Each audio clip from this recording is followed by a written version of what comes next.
What's up, everybody? Joe Carlton here.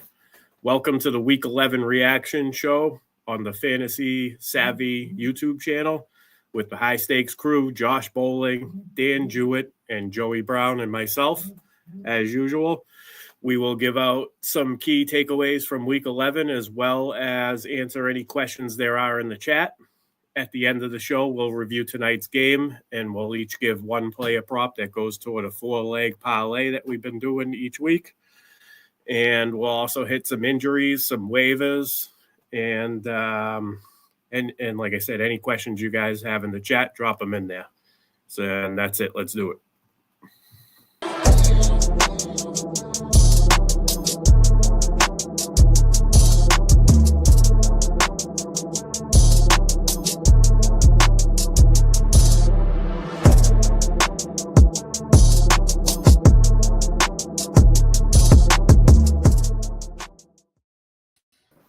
What's going on, fellas? What's up? So I know this is going to be a bit of a therapy session for a couple of us. So Joey, why don't we just go right to you, man? Tell us about your Week 11. You want to get it off your chest? It's over and done with. I think much. I had everybody who could possibly be bad this week. Let's see. One team, Drake May was good. Decent, not great. Vidal, garbage. DiMarco, I'll give him a pass. He was doing decent till he got hurt. Drake London was great till he got hurt. Waddle was nothing. Ibuka was nothing. Loveland was so-so. He's better than Kate Otten.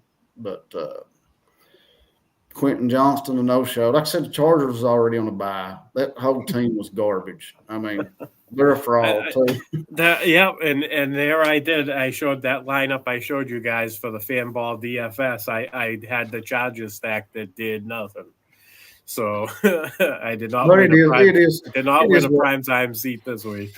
It is what it is. I mean, I hope none of you have a bad week as I did, but well, yeah. Okay. So what's this? So what's the low scoring week do to you? How far behind does it put you? I'm about 50 out. 52, but he ain't got nobody going. So you still got 3 weeks to go. So, and I know you mentioned Waddle being on a bye next week, but I mean, you got to stay positive, Joe. Oh yeah, I will. I mean, at this point, you just want to get in. Maybe it is a couple week absence for Drake London, but why would you bring him back? 3-7. I mean, Penix is out. It should be all B. John and Algier, I guess. Kyle Pitts is a fraud too. What about you guys, Dan and Josh? How'd your teams do this week?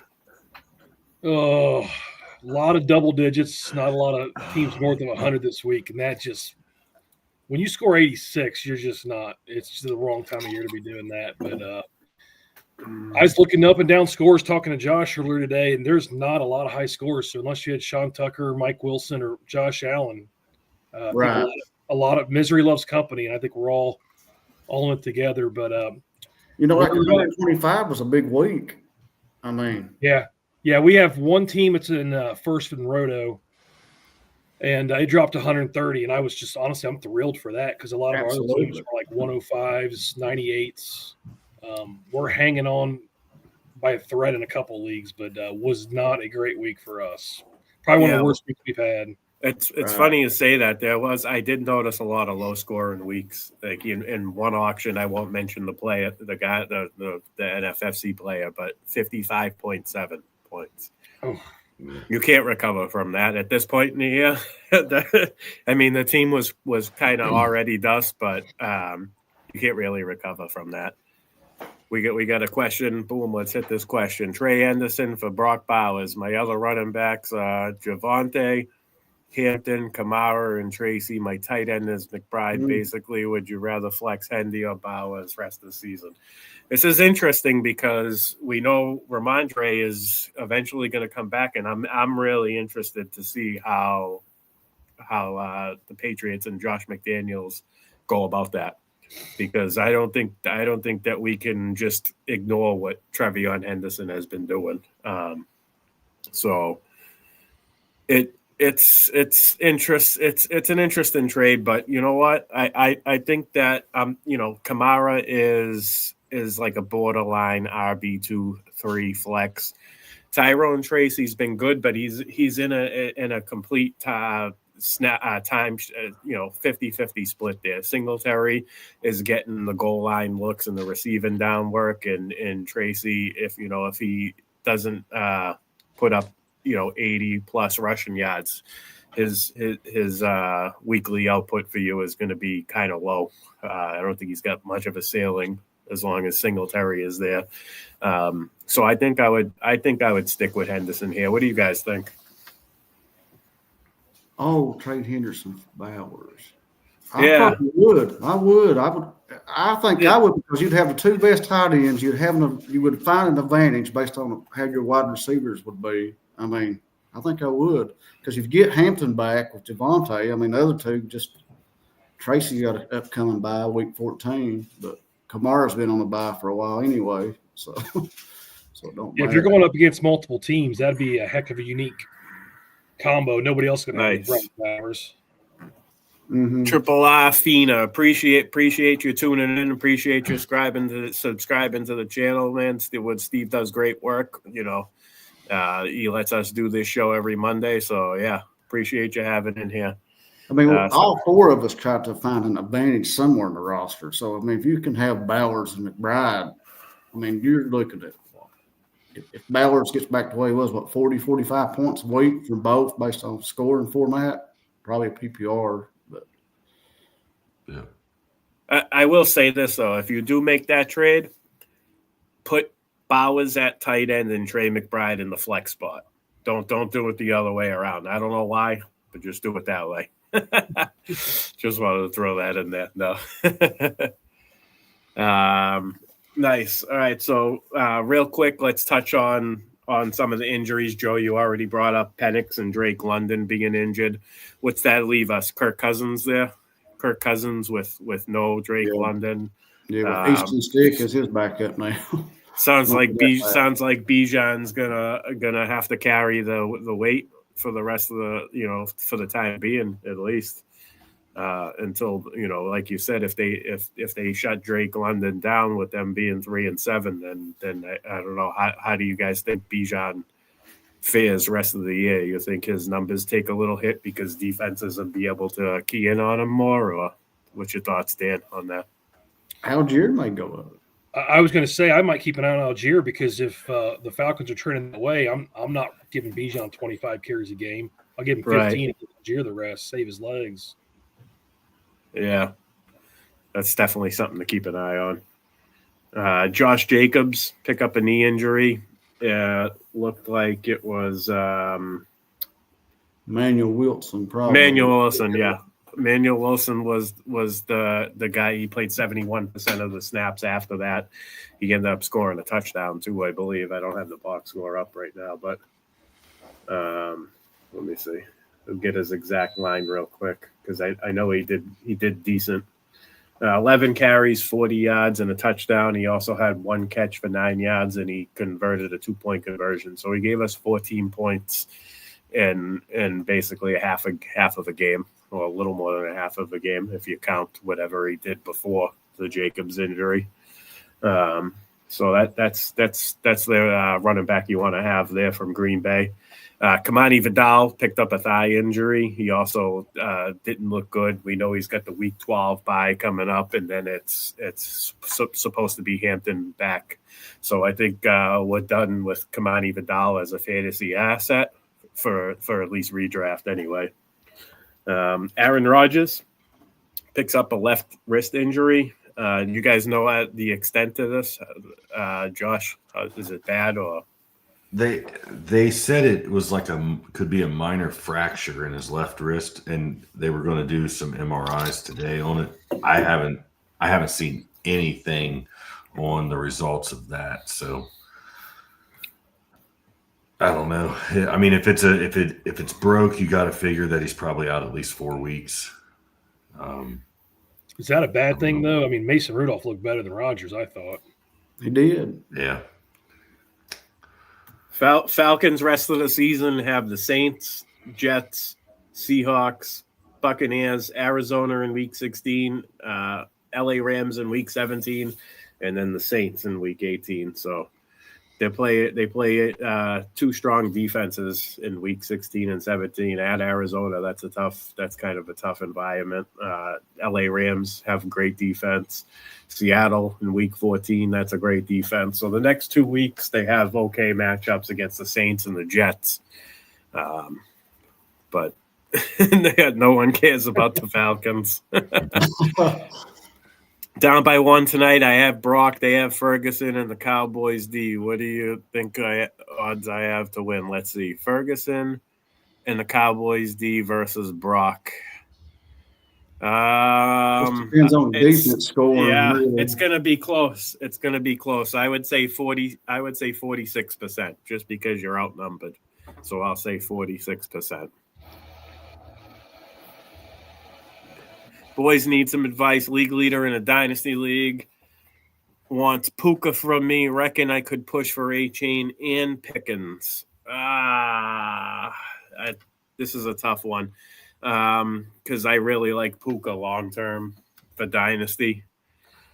So A-Chain and Pickens is pretty fair return. It's just whether or not you. If you think you're gonna win next year, I would hang on to Puka. But if you're looking to add depth and do like some sort of a rebuild or a facelift with your team, then I guess I don't hate that trade. But when it comes to dynasty, top dynasty assets is what you want, and you kind of don't want to give those up ever unless the time for selling is right. But Puka's like top 3 dynasty wide receiver for me. He's a beast when he's on the field. He's scoring 20+ points almost every time. Yeah, so that's a tough one. It all depends on the context of your team going forward over the next 2 seasons. Yep, we did see Jamar Chase. He spit on Ramsey. He got suspended for 1 game, which is good news for me because I am a Patriots fan, and that's who they are playing. I will say this. I know you guys mentioned it when we were off air, but just before we went live, with Gonzalez being on T. Higgins, I'm going to say this now. T. Higgins is the exact type of wide receiver that Gonzalez can be beat by. So I'm not shying away from playing T. Higgins because of this, or even thinking that he's not going to have a good game. I still see T in play. So I just wanted to throw that out there. Jalen Warren picks up an ankle injury. We saw Kenny Gainwell step in and be an absolute monster again, 29 fantasy points. What do you guys think about this going forward? You have any Gainwell's shares? I mean, I still have one that I've held on to just because I have Jalen Warren. So an ankle injury, I mean, he could miss a week. Yeah, I haven't seen anything on it. No? All right. As far We as don't how have any long. Gainwell. We don't have any Warren either, though, I guess.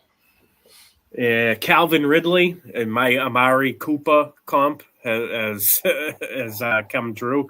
He is officially done for the year. I kind of had the feel I was just waiting for this. Like, what are they waiting for to tell us? It's been how many weeks now we haven't seen Ridley. So, yeah, enough said about that. DK picked up a concussion.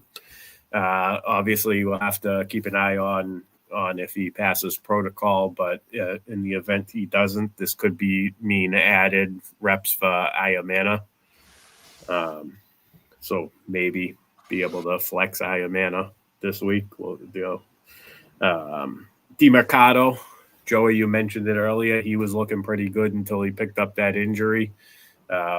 Who do you think benefits from him missing time? I mean, that Arizona backfield's kind of a mess. I guess it depends on Trey Benson, don't you guys think? I mean, when he's coming back, I'll say he's close, but Yeah. I don't know who would be the handcuff now. Is it Carter or Knight? I mean, I guess Trey Benson comes back. That's DeMcCardo looked pretty good though. Drake May is out for the Patriots. I love that. Don't say that. It still wouldn't matter. No. You bring in Drew Bledsoe, it'd be fine. Hey, no knock on Drew Bledsoe. He was I pretty love Drew good. Bledsoe. I was legit mad for a couple of weeks after they kept Brady the starter, but like maybe just a couple of weeks. Going back to the Falcons there a while ago about the rest of the schedule. Not really the Falcons, but especially for you three that might be in shootouts. People on here are going to laugh at me and think it's gross. But y'all go look at the schedule. The Falcon schedule? No, Oh. the Saints schedule. Oh, yeah. For the 15, 16, and 17. Y'all better go get them for $1 if you can fit them in for you shootout guys. Their entire match, their offense and defensive side. They have you seen their schedule? Yeah, they do have an easy schedule down this. 15, 16, 17 for the week out shootouts.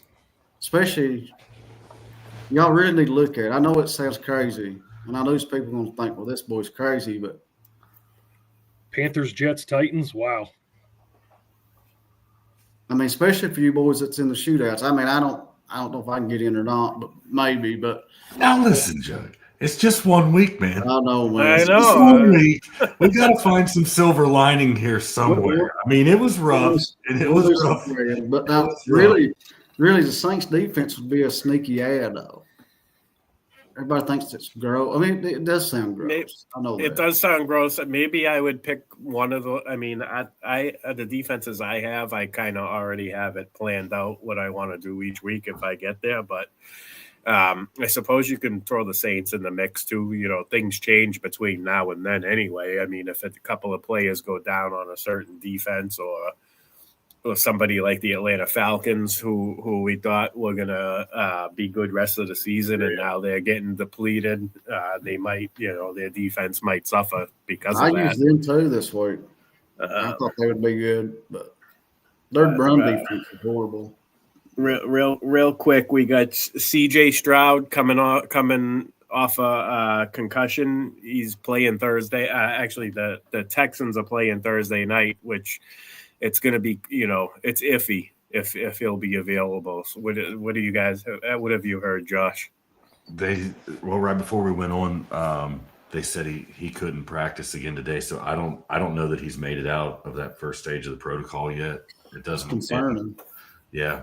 And I think the way they've been is, if you don't practice, you ain't playing. So I don't think it looks good for him Thursday night. Nice. It didn't affect Nico at all, though. No, or Schultz.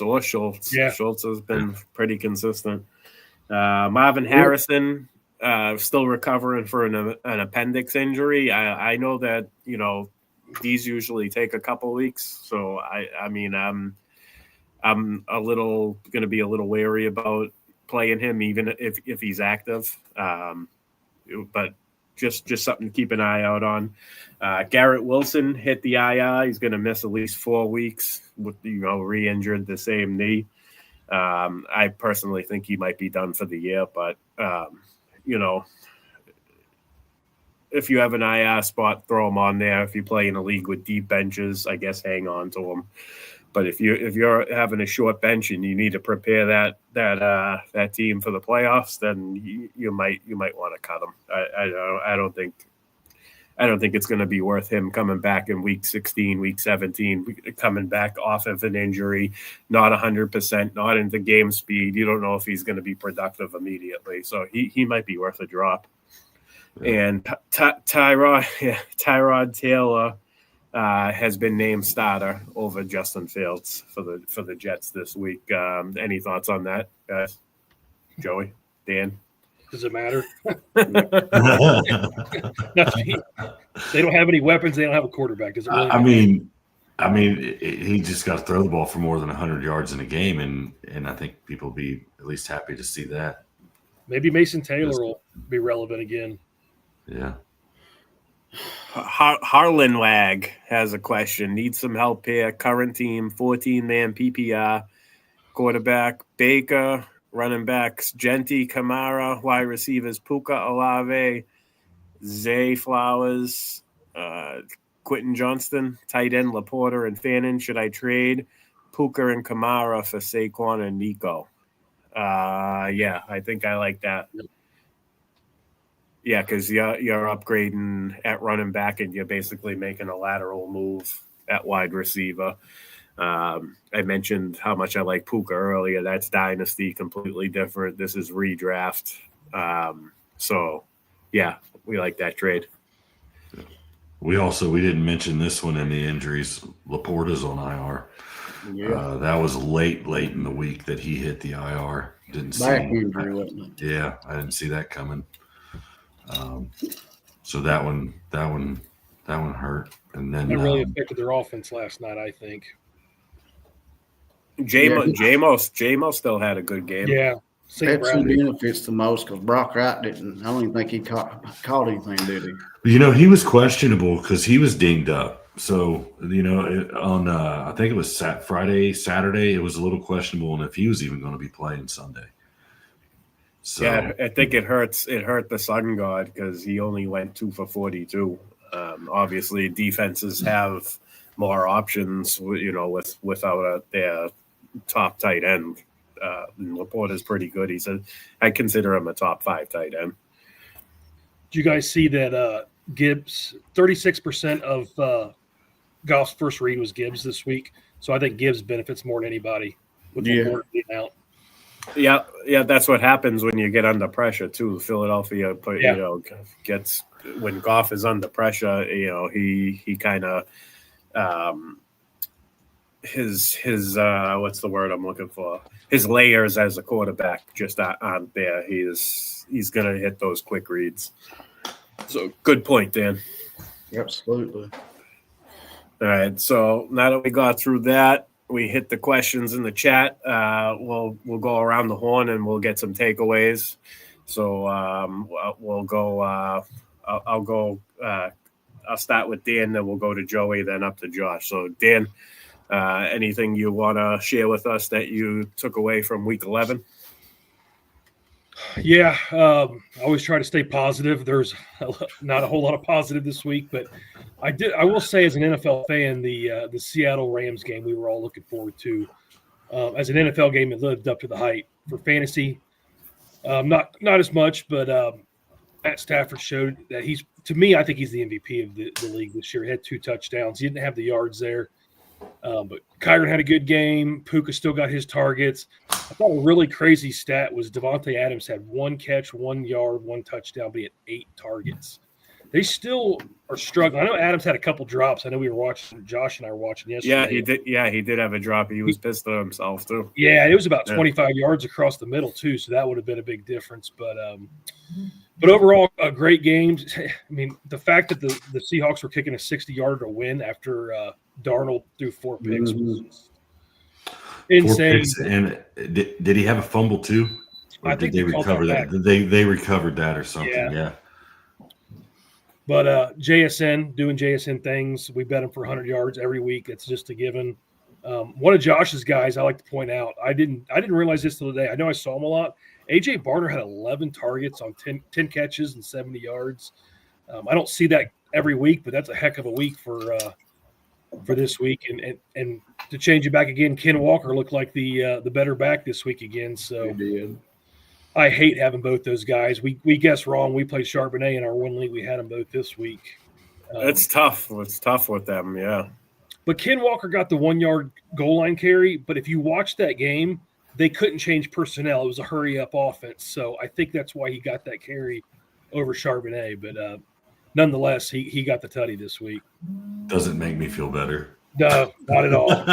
He could have really used it. Nice.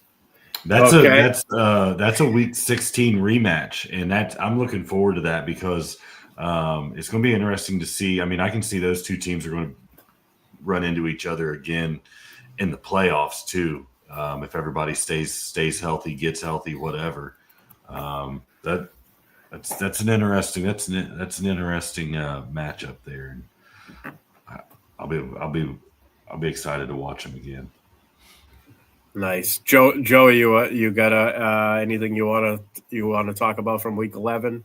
Yeah, I've been on this show. I've said before. I said I thought the Rams is the best team, and I still think they are. But Brock Purdy makes a difference. If San Francisco looked really good with him. I mean, if they stay healthy, they might contend in the NFC.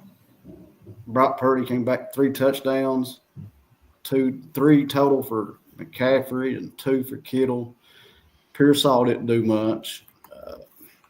It's probably going to be Kittle, probably your number one besides McCaffrey now. The connection. Yeah, I like that. Kittle's definitely his spike weeks are definitely back into play with Brock Purdy as at quarterback for sure. That's a good But now call, San Francisco's defense still banged up. They're not as good. That could keep them out, but they're going to be the NFC West is pretty good. I mean, I know Arizona's record's not the best, but D. McCardle cost them that one game when he dropped across the goal line weeks back. But they should have a better record. They've lost a lot of close games, but there you go. There's your team that doesn't have a great defense. I mean, they continue to compete every week. I mean, we're not talking about the freaking Bengals here. Yeah, but they're going to have to put up points. I was disappointed to see Pearsall, but he had one catch or 1 point, 1 fantasy point yesterday, I think. But one catch, yeah. Well, but Purdy makes Kittle relevant, and Pearsall being back on the field helps with that as well. Yeah, but McCaffrey, he's on pace for like almost 1,200 yards receiving and 1,100 yards rushing or something like that. Like real close. He's having a great year. He's having if he stays healthy, man, wow.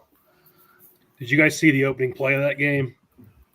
Yeah, I thought had a kickback kickoff return. Kickoff to the 1 yard line. Who gets tackled at the 1, and then CMC gets the gift touchdown. Not that he didn't play a great game, but that's a gift. I know it. That's a gift for the CMC owners. Yeah. About Michael Wilson taking advantage of the Harrison appendix, missing the game. 15 catches, 185 yards. That's a huge line right there. 33.5 fantasy points. PPR fantasy points. Greg Dortch, 66 catches, 66 yards, and a touchdown. They both were turned in pretty good performances. 18.6 points. So if anybody out there put him in the lineup, they both came through. I wasn't expecting both to do that well, but the Arizona stack surprised me. So. Brissett set a record for 47 completions. Yep. Yeah, they weren't expecting to throw the ball 57 times and complete 47 of them. But, you just sit back and think of Brissett has unleashed Wilson, Harrison, McBride. It's just the writing's on the wall for Murray to go somewhere else or do something. McBride. Baseball. McBride's getting in the end zone every week. Yeah. When you see how much better these guys are playing, like – who's going to go for Murray? The Jets? Like they want, like he's another Justin Fields. Yeah. The Jets will take him. Like I mean, I don't know why. I mean, I know it's hard to find viable backup quarterbacks and everything else, but I just don't see how anyone could think that he could be a starter. I mean, Jacoby Brissett's not special, and he is looking phenomenal and making those guys look great too. Yeah. I mean, he's. I mean, think about all these years they've had Michael Wilson there in Arizona. Before I ever knew you, I used to draft him back in the day. I mean, I said he's talented, big receiver, but he just been. Kyler Murray's killed a lot of people there. Thanks to relevance. I mean, he has. I didn't realize how bad he was. Everybody they look at Kyler Murray thinking, okay, he's people who plays fantasy likes him because he's Russian. Yeah. I mean, really, but in reality, he's just not that good. No, we've talked about him being awful. He needs to go too. They need to cut him. Keon Coleman, yeah, he's been disappointing. What are we at, Josh? We're on you, right? Yeah. What do you got? What do you got for us? So I'll just go off of the Keon Coleman. I wasn't going to talk about Josh Allen for Steve or anything like that. But no, I mean, so me and Dan and my son, we do just like we do on the Monday night game. On Sunday we throw 3 anytime touchdown guys and this and that. And my son, his long shot for a touchdown was Gabe Davis, and Dan's like, he ain't gonna see the field, and I get that, but I saw that Keon was a healthy scratch, and I've been thinking, like, if the Bills didn't go get anybody by the trade deadline, like, and they did sign Gabe Davis right before that, like, they brought him, they were bringing him there for a reason. Now it's a total fluke that, like, the first target in the end zone was to Gabe Davis, hit him right in the numbers, and he dropped it. So thanks for nothing there. But Gabe Davis, if he's out there, if we're talking about, maybe people moving forward, and I'm not saying pick him up and start him by no means, but he's somebody that you pick up and you stash him on your bench, and maybe he does ease his way back in, because just like Joey said last week about mentioned Tyler Lockett, picking him up for $1, and then he goes out and gets, was it 6 catches or 6 targets or whatever, so we'll see what he does tonight. But he's a familiar face with Allen and that offense. Trust factor. And they need something there, right? So, I don't know. Like I said, I'm not saying go out, spend a bunch of money on him, pick him up and put him right in your lineup, but there's a lot of freaking injuries, and there's still a couple good bye weeks, 12 and 14. So, that was just something I saw there. He had maybe 4 targets, I think, in the game. So Allen was definitely looking for him. Sean Tucker looked fabulous. Yeah. The Bills' defense is not good against the run. I understand that, but man, he got out to the outside edge on I think it was his first or second touchdown, and just turned the afterburners on. And I was really impressed by him. So when, that just allows the Buccaneers to really ease Bucky back in. There's no real rush to put him in with a heavy workload. But he does, but they do miss, they miss Bucky. Chris Godwin's practicing limited again. I don't know if Chris Godwin will be Chris Godwin the rest of this year. I mean, coming off that second ankle surgery in one off season, but we'll see on that front. But no, all in all, I mean, the Buccaneers kept scoring points, which kept pushing the Bills to let Josh Allen keep scoring points, I guess. So that was a fun game to watch. Yeah.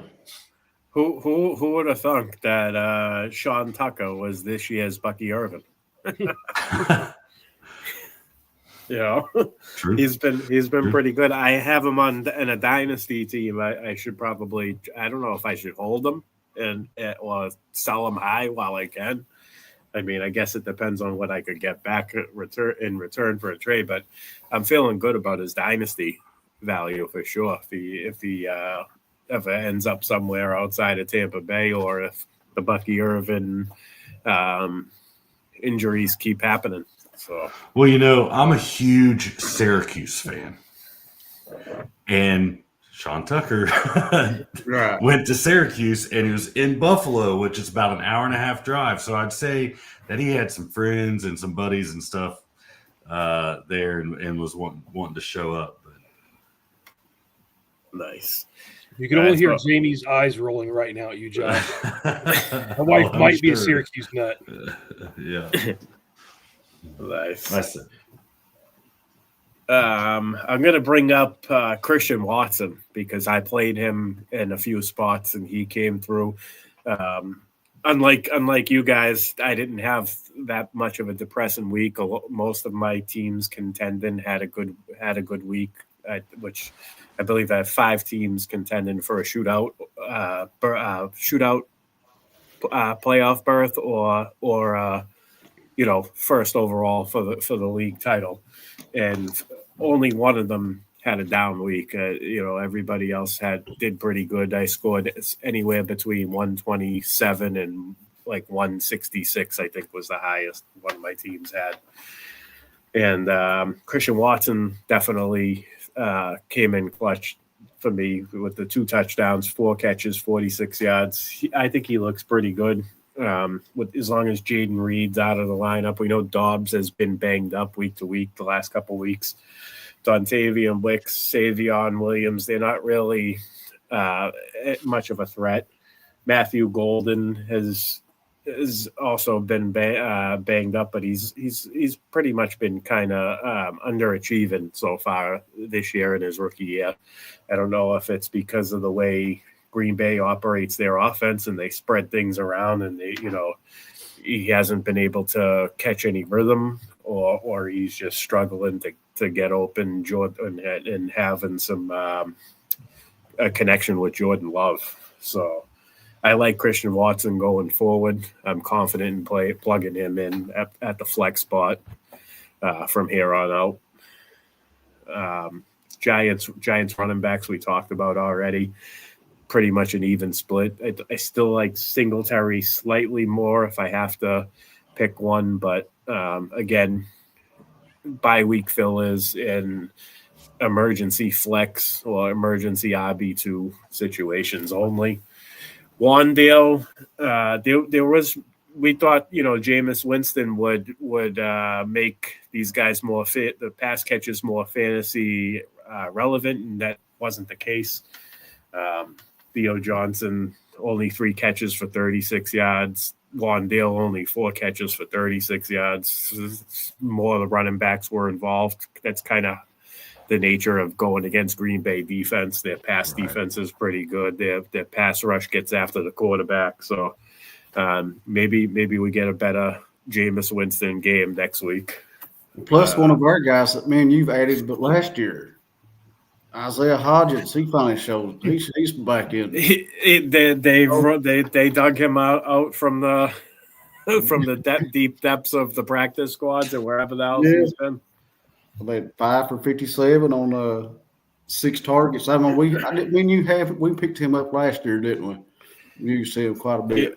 I thought it was 2 years ago. I think it might have been 2 years ago. Yeah, when he was good down the stretch. I remember that. Mm-hmm. They get to Detroit. They get to go to Detroit next week, so maybe they'll be forced to air it out. Yeah. So maybe we get a better Jameis Winston New York Giants pass catcher game next week. Dan, we'll go back to you. What else you got? One of the other 4:00 games that we had on here at the house. Kind of by default, we wanted to watch the Broncos because on Josh and I's best primetime team, we went 4 wide receivers heavy, and we're doing really good. We were in second place there for a while, and we took Dobbins and Harvey. And obviously Dobbins being out, we had Harvey this week. We were forced to start him. I wasn't expecting a ton from Harvey, but I was kind of disappointed this week. I feel like Sean Payton is just not using him right. He had 3 catches on 3 targets.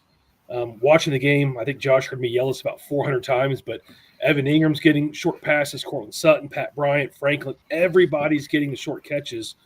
Why aren't they using Harvey like that? But instead, they're running Harvey up the gut. He had 11 for 30, and that's just not the way to use R.J. Harvey. So they got Washington next Sunday night. So I'm really hoping they maybe change the game plan up a little bit for him. But McLaughlin did get 6 carries in that game, and then Bidet didn't get anything. He was just basically playing third downs. I think he had 1 catch. But Bo Nix doing Bo Nix things didn't look great to me. Still ended up with almost 300 yards. The Broncos' defense has just looked amazing yesterday. They looked really good. I think Mahomes didn't look good, plus the Denver defense made that game just – to me, it was much more than a 3-point game. For the Chiefs side, Kelsey still managed to go 9 for 91 and a touch, but other than that, wasn't a whole lot. Rice got 6 for 38. It's kind of disappointed in Rice, and maybe you guys can chime in on this. I just feel like they're not using Rice downfield the right way either. They're doing those little gadget plays with him, and that seems like that's all he's kind of getting here lately. You guys see anything that I'm not seeing with Rice? Not really. I mean, they should be just – he had 9 targets, but – yeah. And Worthy had 3 catches, so he wasn't doing a ton. So maybe Mahomes was under pressure a lot too, though. Yeah, he was. And Kareem Hunt was the only running back with a carry in that game too, so they're still not using Bashard Smith at all. No, I don't think Brashad Smith's going to be a thing, man, and it's sad because it's got to be a pass protection, and obviously, you know, they gave him a couple carries here and there, but I just don't think I don't think he might be not powerful enough through, you know, in between the tackles to get in there more often. They were bringing in CEH for the pass protection. If you watch that game, so that sounds like might have to wait until year 2 for Brashad Smith if we even get him. I mean, we'll see. He did have 2 catches for 8 yards, so he's still getting in there for those 3 or 4 passing plays, but definitely nothing developing there. Denver pass catches were kind of disappointing. You know, Bo Nix in general, man. And I had to start him. I started him over Caleb Williams in my prime time, and you know they both stunk it up. But at least I made the right decision this week. It was like a 5-point difference, I believe. But. Which, I mean, Steve Spagnuolo puts pretty good defense out there too. I mean, Chiefs, they do got a good defense, and he's a good defense coordinator. He has been for years. So, Joey, you got anything else? Any other bullet points? Well, I'm gonna tell you this much. I think Minnesota's in trouble with JJ McCarthy. I don't think he's and it's starting to brew out there. You never ever see Jefferson getting agitated, but almost he's not AJ Brown just yet, but it's coming. I mean, O'Connell's pretty good at getting people right, but who knows if he was really hurt that long? He wasn't ready, was he, when he first came out earlier in the year? I don't think they hit him. I think basically, but Minnesota's in trouble. Maybe he can turn the switch and get better. I don't know. Man, it's an accuracy thing. Like, I mean, he's got to dial it in a lot because he's got. I mean. They've got pass catchers, but he has absolutely killed Justin Jefferson, Jordan Addison's, Hawkinson got some garbage catches there. I mean, I don't know. Even Jalen Naylor didn't really do anything yesterday. One catch. Yeah. I don't know. It's painful to watch McCarthy when you've seen what Cousins could do with that team and Darnold could do with that team. And now McCarthy's just, I mean, even what Wentz was able to do before they sent him out there with one arm. Yeah. But, I mean, at least these guys were catching the ball. It's really. Maybe they should offer Arizona Jordan Mason for Kyler Murray. Who says no there? Why not? Try something different. Move on. Nice. Running back situation in Minnesota has been a pretty even split. Actually, Aaron Jones had more carries and more receptions, but Jordan Mason got the touchdown. So, every week they've been basically producing similar fantasy points between the two.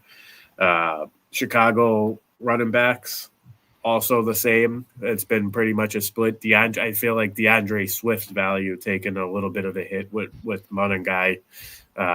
Getting consistent run the last couple weeks. He's getting the goal line carries. He had one touchdown that saved his fantasy day. Swift had 21 carries for 90 yards. Monangai 12 carries for 23 yards. But again, he had the goal line touchdown. He also had one catch for 14 yards. So again, a split in fantasy points: 9 for Swift, 10.7 for Monangai. Bears pass catches couldn't get much going. Minnesota, very solid defense. DJ Moore, only 2 touches, much different from the previous week. 3.1 fantasy points. Dunze, 2 catches, 41 yards. Luther Burden, I mentioned him last week as a nice little stash. Somebody that if available in your waiver wire, I'd add him. I actually picked him up in a couple of spots last week. That's why I mentioned it.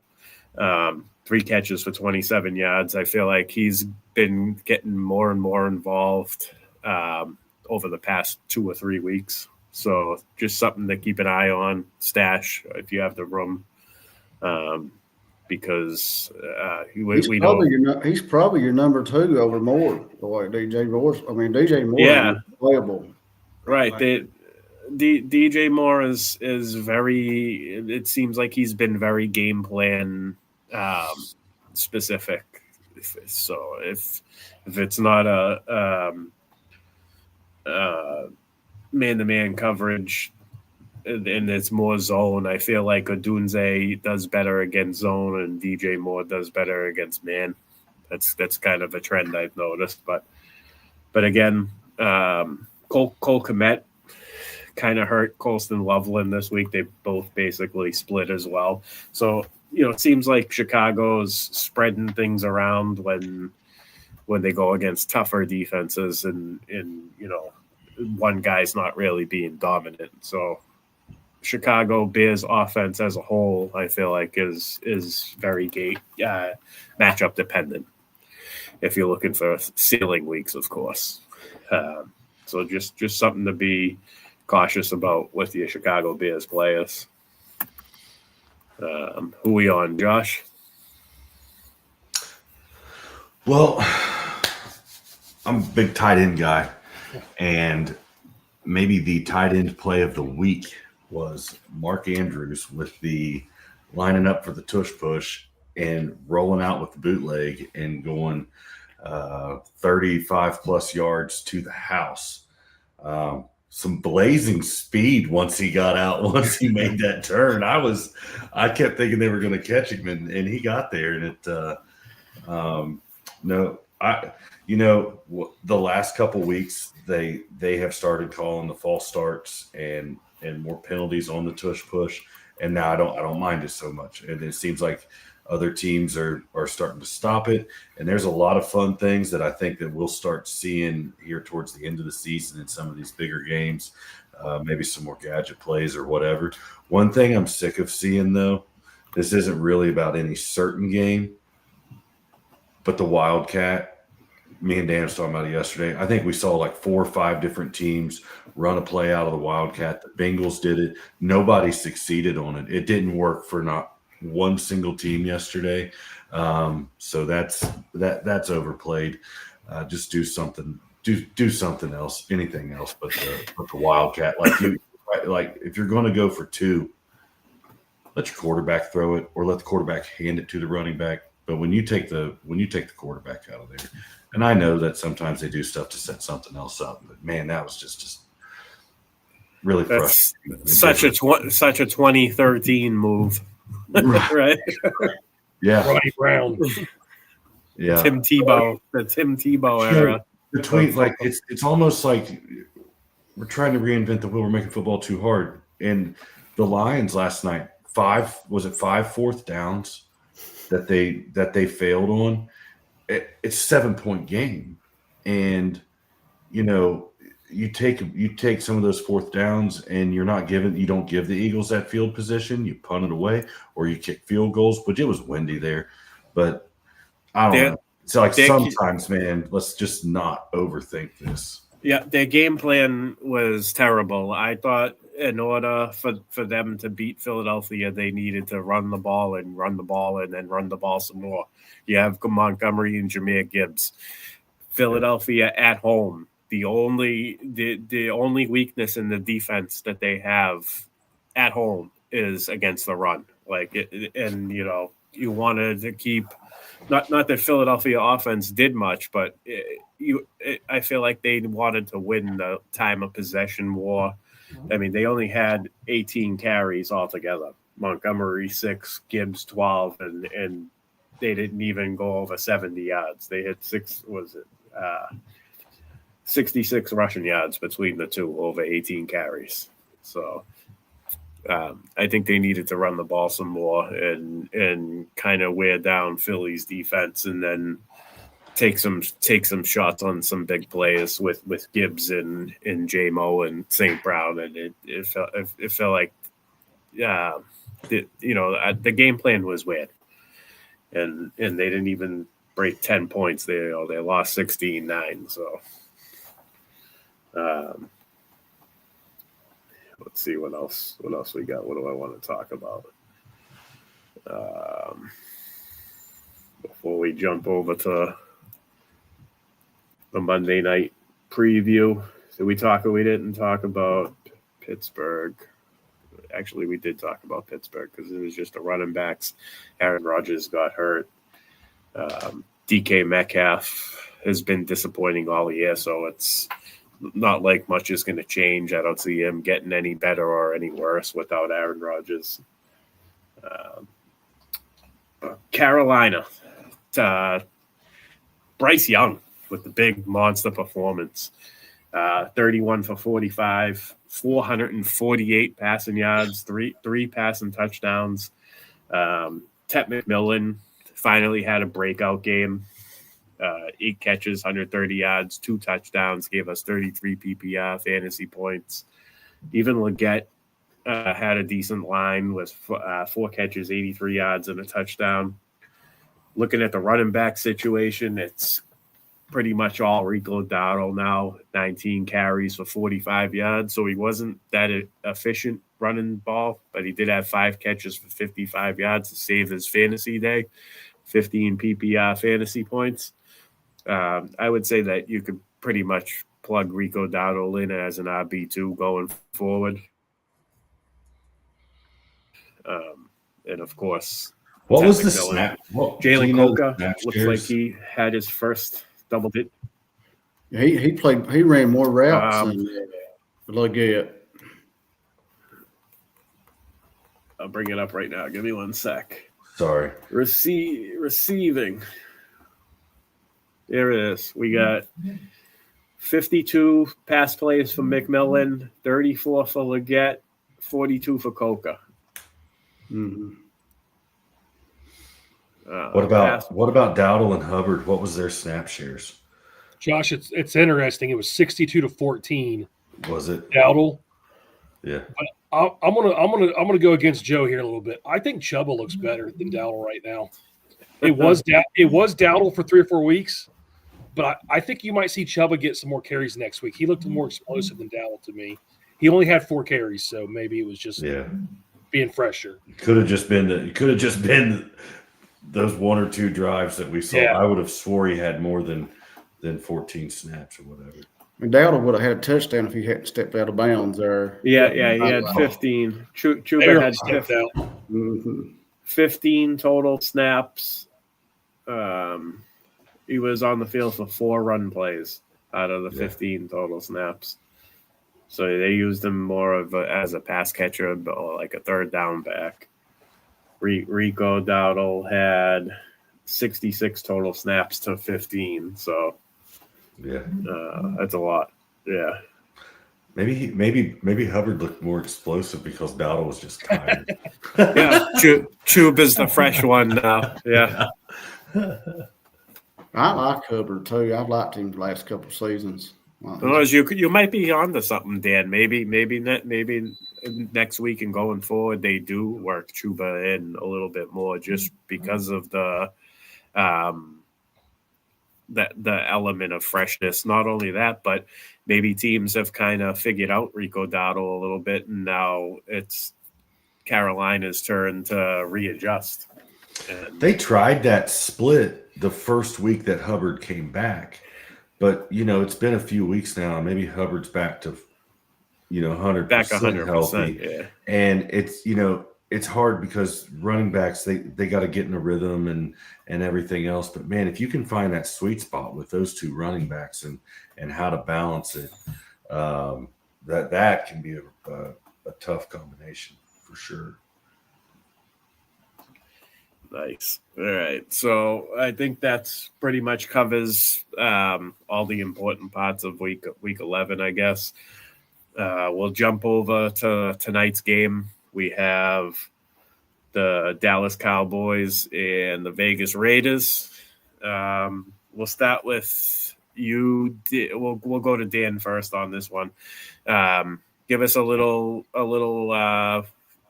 how do you see this game playing out? And then if you want to share your player prop, you can. Yeah, well, normally I'd say with the poor defensive play, we should have a decent game. But the last Thursday, Sunday, and Monday night, this game's probably going to be 10-4. That's the way this makes going. Seriously, I see a big Javonte game tonight. I think he's got a lot of yards. I'll save that for somebody else to talk about here in a second. I think Dak will get the ball to CeeDee and Pickens enough, but I think it's going to be a run game for them. It'll be interesting if the Raiders can get Genty going.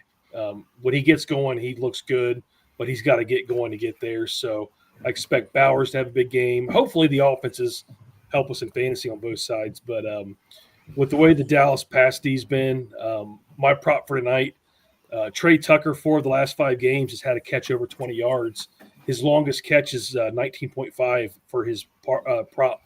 So I went with that. I think Trey Tucker's going to get at least 2 or 3 deep shots tonight. So if he connects on one, he'll get the 20 yards. So that's the longest reception bet. I like reception, 19.5 yards. If you're on FanDuel, I was showing Josh this earlier. Be careful because 19.5 as the longest, as the over/under was like -114. But if you bet 20 yards or more, it was like -130. It's the exact same bet. So make sure you're betting on the right thing, especially if you're parlaying it for that extra couple bucks. Nice. I like that.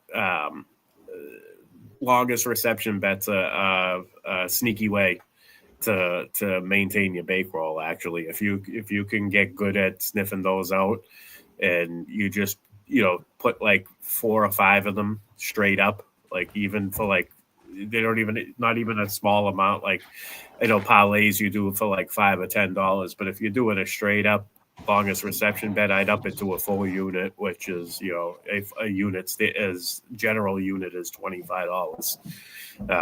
And that most of them are like -105, 110, -115 in that range. So it's basically a straight up bet. But if you can get good at it, you hit 4 or 5 of those each week. It kind of maintains your bankroll and lets you do everything that you need to do for your parlays. That's what it basically funds your parlays. That's kind of how I look at the longest reception bet. So well, after yesterday, I'm going to be betting every single person's longest catch tonight. Then nice, Joey, Dallas Raiders. How you see it playing out, and give us a prop. Well, my prop, I'm going with Tyler Lockett, 40+ yards, +159. But I think Dallas should win, but that's what we all think probably. But I think the best Genty could have a monster game. They may just try to have long drives and keep that offense on the sidelines over there. I mean, it depends on too if Crosby can get to Dak. I mean, I guess the running game, like they're talking about, might slow that down. But tell us why you like Lockett for 40 yards. Garbage time production, and plus just the connection with I trust him. Tucker, I think he'll do good, but Thornton's not done nothing. Jack Beck, he ain't done much. So I'm gonna go with Lockett as the trusty vet for Geno and Pete Carroll. That's their guy. So 40+ yards against Dallas's defense. We'll see how it's improved. It may have improved since they made some trades, but I highly doubt it. So I would say I think Lockett gets 40+ yards. But I do think it depends on if they keep Genty running a lot tonight. And maybe whoever their backup is, he may get a lot of runs. Just try to keep Dallas on the sidelines.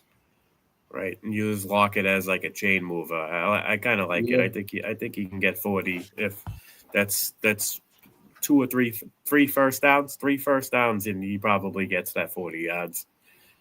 Yeah. Josh, how do you see the game playing out? And what do you got for a problem? I think Dallas has. I think they've got 2 new interior defensive linemen that they picked up right there at the trade deadline. Mm-hmm. So I'll be interested to kind of see how that works. But I went running backs tonight and was choosing between Genty's numbers and Javonte's numbers. I don't really like betting the rushing on running backs. I like to do their total yards, their overall yards. So I went with Javonte Williams, over 100 total yards rushing and receiving tonight, and I think he gets that. Jaden Blue's out again. He's a scratch again. So that's my leg of our parlay. Nice. All right. So I actually think we're going to get a shootout tonight. I'll throw that out there. Dallas's defense is pretty much dead last in almost everything specific, especially against the pass. I do think that, like you said, Joey Genty could be poised for a big game. I think he gets monster volume in this one. I could see him being involved in the rushing and the receiving. With that being said, I know, Josh, you mentioned you were going back and forth on Javonte and Genty's total yardage. I'm gonna go one further. I'm gonna give us some juice on this parlay, and I'm gonna say that Genty gets 2+ touchdowns. Oh man! Oh man! We're gonna be rich tonight. I believe it's plus 400, but I'm feeling a 2-touchdown game out of Genty just because this offense, the Raiders offense is consolidated. It's going to be Bowers. Trey Tuck is the gadget player, but the bread and butter is Bowers and Genty, and the Cowboys give up yards to running backs in bunches on both rushing and receiving ends. I could see it happening. I think that there's more of a chance Genty gets 2 touchdowns than Bowers. So that's why I decided to go with Genty on this one. So that's my player prop bet for tonight. And this is a tough one. I think it could go either way. I think the Raiders could win this game if Genty has a big game. So I'm going to say the Raiders upset this one, and I think it's be something like a 31-27 final score in that range. Cowboys needs this game because they go. Do they play Philly in Philly next week? It's going to be a tough one. Yeah. We got the board. You got that on the board? Did you throw it on the board, Dan? Yeah. I didn't do the board. I think Josh is doing the iPad today. Oh, all right. I was really running behind today. So $10. I tell you too, boys. We need to give everybody who drafted the second round, who got Devon Achane a shout out. He's looked good, ain't he? There you go, Joe. I like that. If you're the last minute shout out Devon Achane. Yeah, he stayed healthy. And that's so far. Yeah. Go ahead, Josh. Yeah. Real quick, did you say what Steve's prop was? So Steve actually, he had Genty at over 15.5 receiving yards.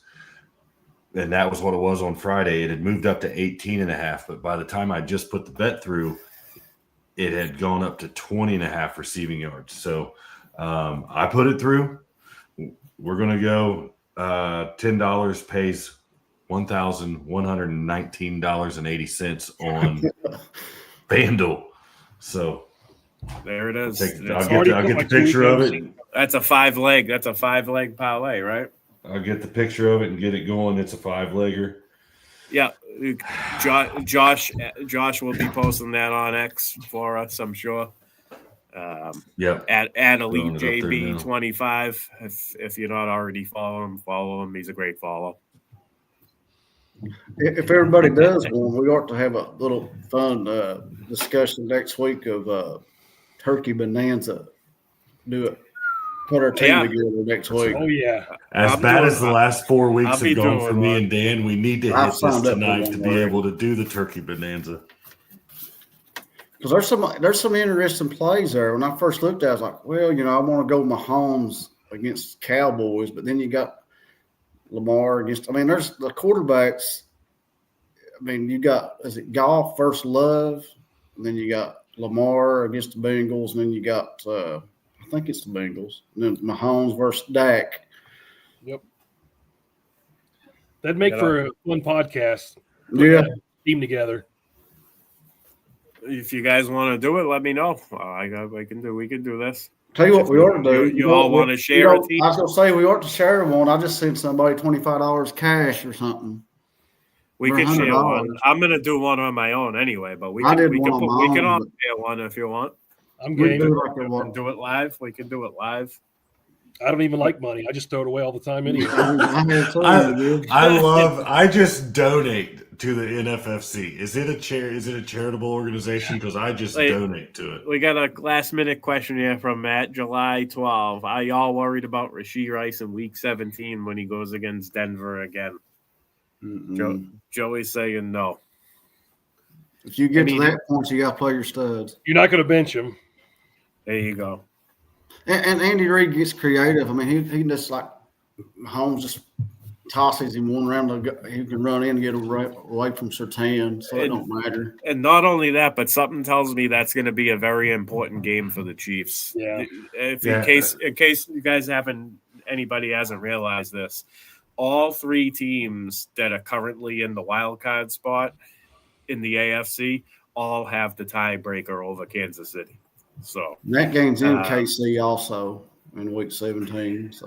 So that's going to be like backs against the wall. Patrick Mahomes, Kansas City Chiefs, getting ready for the playoffs. Hopefully, we're going to make it down the stretch. And so yeah, definitely don't bench Rashee Rice in week 17.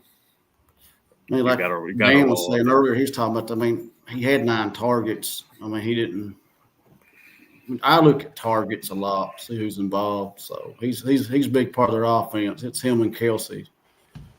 Nice. Well, the thing about the Chiefs is their backs are up against the wall now, so they can't play cute and try to hide stuff. They've got to come out and just throw everything they've got. So I don't mind having pieces of the Chiefs moving forward because they're not going to pull any punches. They got to go after it. Plus, if the refs have Rashee Rice on their fantasy team, then you know he's going to do good. I'm just kidding, Roger. I'm just kidding. Nice. Salty Bengals fan. So I was getting ready to say salty Bengals fan. It's talking about the Chiefs. This Thursday night game is kind of big for them because they actually need Buffalo to beat Houston, don't they? Houston didn't beat them. They've not played Kansas City, did they? No, I'm thinking Jacksonville beat them. Jacksonville beat KC. But they're still tied, ain't they? Like 5-5 records. They don't have a lot of mistakes they can make to make the playoffs right now. I hope they don't. I don't like KC. Nice. All right, guys. So we made it through our show. It's at 8:15 kickoff time. I'm sure you guys got the TVs right next to you anyway. But we're gonna call it a show. It was great talking football with you guys as usual. Another good one in the books. Appreciate you guys joining me. We're all good to go for next week. There's nobody knows if they're already out for next week or not. We're all good. I'm good. We're all good. Unless week 12 is worse than week 11 was. I did threaten to quit fantasy football to Josh today for life. I might have thrown that out there. Oh, stop it, guys! Come It's in our on. bloodline too He bad. talked me off the ledge about 6 this morning. I got a big one next week. I'm going to be 8-3. Mr. Glenn Lowy is going to be 8-3. He had a nice 190-point week this week in the prime time, New York Live prime time. He put a little bit of a cushion between him and second place. I'm about 115 points away from him, not in second place, but he has a nice, probably I want to say it's about a 50 or 60 point cushion on first now. Who does he have? So he's got good running backs. He's got Bijan, Trevion, and what's the other one? He's got 4 actually. He's got Judkins too. but he's got three running backs that can get him a 30 it's 20 to 30 every week.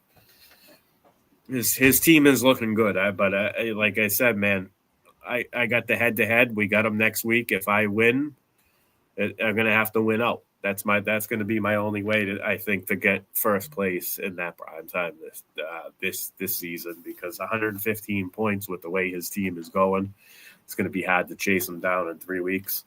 So I need to beat him next week, and we're facing off. The winner will have 9 wins. The loser will go to 8-4, and then it'll be up to my team to win out, because I can't tie him. If I do tie him, the tiebreaker is total points.